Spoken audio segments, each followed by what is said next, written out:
Selama masa nipas, ya tentu ini kan bunda yang habis melahirkan, masuk dia masa nipas ya. Masa nipas ini, teman-teman, ya bunda-bunda di rumah, itu harus tahu tanda bahaya selama masa nipas. Kenapa harus tahu? Supaya bisa mengantisipasi. Kalau bisa diantisipasi, diharapkan apa tidak timbul komplikasi. Karena kalau ada komplikasi, ya ini takutnya ya agak lebih repot. Karena lebih enak mencegah sedini mungkin daripada nanti bikin repot. Nah, jadi mau tahu, simak sampai habis.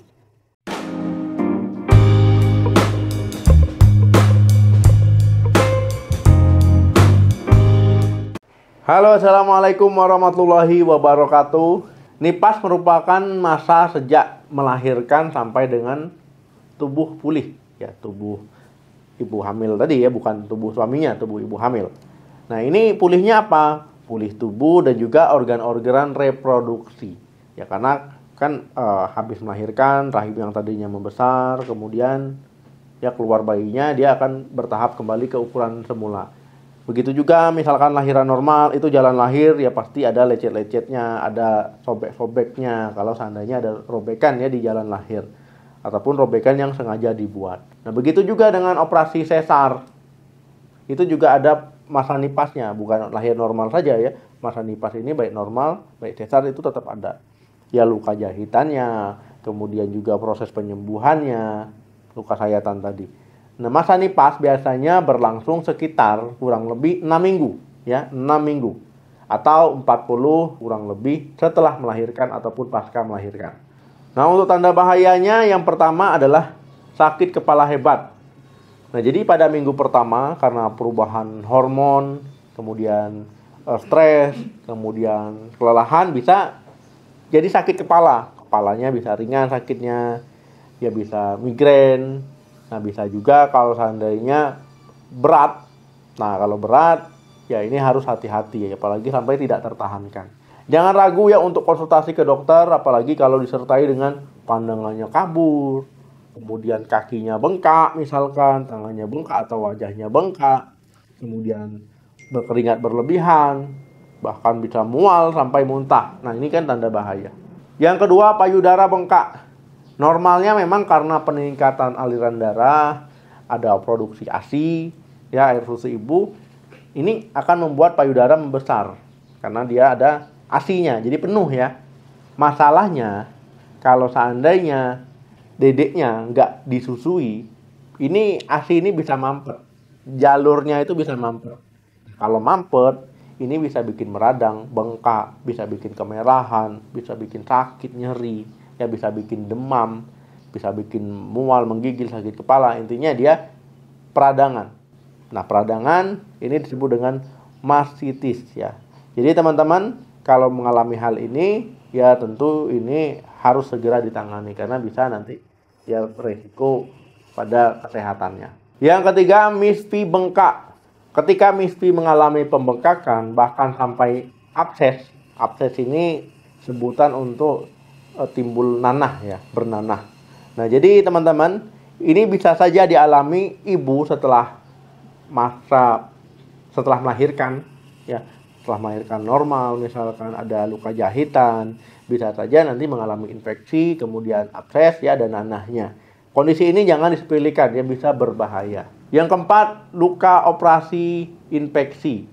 Jadi teman-teman, luka operasi, luka bekas SC tadi itu bukan dilem ya. Banyak orang mengatakan ini operasi ini nggak dijahit dok, dilem katanya ya. Ngomong dia ke tetangganya, oh saya kemarin operasi di sini enak, dia ngapa nggak dijahit, dilem. Nah, itu enggak ya, tetap dijahit. Cuman metode jahitannya itu dari dalam ya, jadi menyerupai seperti ya hanya direkatkan saja, tapi tetap dia dijahit. Nah, luka tadi tentu ada resiko infeksi, apalagi kalau teman-teman kurang menjaga kebersihan ya, kemudian juga mungkin tidak aktif bergerak ya, karena kalau seandainya malas bergerak ya ini juga bikin luka lama sembuhnya. Tapi dalam tanda kutip ya, bergeraknya itu yang direkomendasikan ataupun bergerak dengan aktivitas yang normal. Nah, kalau seandainya lukanya infeksi, gimana tandanya? Tandanya itu lukanya kemerahan, kemudian nyeri, ya nyeri di luka operasi, Bisa juga lukanya ini berdarah. Bisa juga mengeluarkan cairan yang baunya nggak sedap. Ya baunya nggak enak. Pokoknya baunya kayak amis gitu. Ya bahkan bisa bau busuk. Bahkan bisa ada keluar nanah. Nah ini adalah gejala yang sering dialami oleh orang yang luka operasinya infeksi. Kemudian bisa juga perutnya jadi kembung. Bisa juga disertai dengan demam. Nah kalau seperti ini gimana? Ya ini harus dibawa ke dokter ya untuk ditangani. Yang kelima, sesak napas. Normalnya kan kita tidak mengalami sesak napas. Napas kita normal ya, normal seperti biasa. Tarik napas, keluar napas itu normal. Ketika mengalami sesak napas, ini berarti ada tanda yang tidak normal ataupun ada keluhan yang tidak normal. Nah, baik dari paru-paru ya, baik mungkin ada penyumbatan.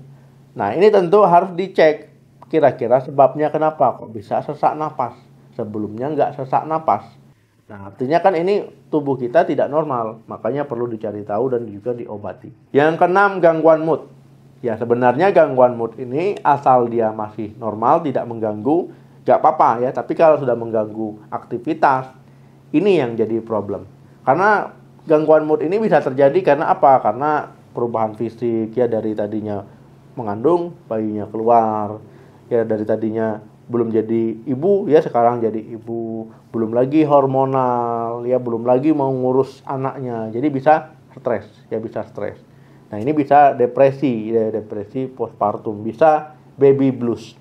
Nah ini bukan dibuat-buat ya, bukan pura-pura, memang kondisi ini adalah masalah kesehatan. Ketika orang mengalami baby blues atau depresi postpartum, bisa saja orang tersebut ya kesulitan untuk mengingat sesuatu, bisa kehilangan semangat untuk hidup, bisa ada keinginan untuk melukai bayinya, bisa keinginan untuk melukai diri sendiri, atau rasa sakit pada anggota tubuh yang gak jelas di mana, ada rasa lelah yang berlebihan dan sebagainya. Jadi memang masa nipas adalah masa yang berat bagi ibu, bagi bunda di rumah karena baru melahirkan, belum lagi menunggu tubuh pulih, ya tubuh adaptasi dengan kondisi yang sebelumnya. Penting sekali untuk dukungan pasangan, keluarga, kerabat, ya teman bahkan. Karena kalau seandainya tidak ada dukungan, ya ini akan semakin berat ya dijalani dan juga kewalahan. Apalagi perubahan tiap orang ini berbeda-beda dan juga beban tiap orang berbeda-beda. Yang ketujuh, keluar nanah dari jalan lahir. Jadi kalau seandainya ada nanah keluar dari jalan lahir, tentu ini menandakan adanya infeksi. Biasanya bisa persalinan normal maupun persalinan sesar. Jadi ini adalah tanda yang perlu diwaspadai juga. Yang kedelapan, perdarahan berlebihan. Kalau selama masa nipas ada flek-flek darah sedikit-sedikit, ini normal ya, normal. Tapi kalau seandainya darahnya itu berlebihan, terlalu sering, bahkan terlalu banyak, ini harus hati-hati. Apalagi disertai dengan panas dingin, pusing, sakit kepala, kemudian pucat, gemetar, tangan akralnya dingin, kulit raba dingin, ya jantung kita berdebar-debar, nyeri perut, kemudian bau nggak sedap di jalan lahir misalkan, ataupun bau nggak sedap di bekas luka operasi, harus hati-hati. Yang kesembilan, buang air kecil sedikit.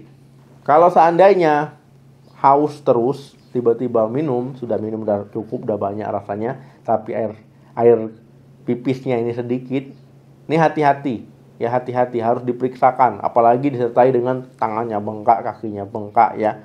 Ini harus dicek ya, harus dicek ke dokter. 10, mual dan muntah. Nah, mual dan muntah ini tentu akan mengganggu proses penyerapan nutrisi yang masuk ke tubuh kita. Kita kan mau pulih masa nipas, ya butuh asupan makan, asupan nutrisi, ya gizi lah.